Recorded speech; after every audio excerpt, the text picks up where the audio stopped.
এই তো আমার আব্বু এখানে শুয়ে রয়েছে, আজ আমি আমার আব্বুকে মেরে ফেলবো। আমার আব্বু তো মরে গিয়েছে, আমি এখন এখান থেকে চলে যাই। ছোট বোন, আব্বা এখনো বাড়িতে আসেনি কেন? এত রাত হয়ে গিয়েছে, আব্বু তো এখনো বাড়িতে আসেনি। আমি এখন কি করব? আব্বু তো এখনো বাড়িতেই আসেনি। ভাইয়া, আজ রাতে না হয় আমাদের বাড়িতে শুয়ে পড়ো, কাল সকালে না হয় আব্বুকে আমরা দুজনে খুঁজে নিব। ঠিক আছে, আজ রাতে না হয় এখানে শুয়ে পড়ছি, কাল সকালে না হয় দেখা যাবে। তারপরে তার আব্বু স্বপ্নে যেটা দেখালো সেটাই দেখার আগে সবাই তো মায়ের জন্য ভিডিওতে লাইক করে। আজকে দেখবো এই গরিব অসহায় বাবাটির জন্য কয়জনে ভিডিওতে লাইক করে, চ্যানেলটি সাবস্ক্রাইব করে। আর তুমি যদি গরিব অসহায়দেরকে মন থেকে ঘৃণা করে থাকো তাহলে তোমাকে লাইক এন্ড সাবস্ক্রাইব কিছুই করতে হবে না।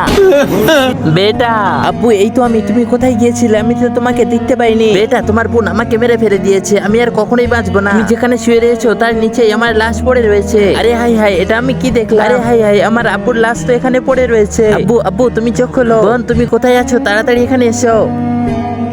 আমার আব্বুকে তুমি এমন করে মেরে ফেলে দিলে, ছি, তোমার বোন ভাবতেই আমার লজ্জা লাগে। ভাইয়া, আমার ভুল হয়ে গেছে, আমার মাফ করে দাও। আমি তোমাকে কখনোই মাফ করতে পারবো না।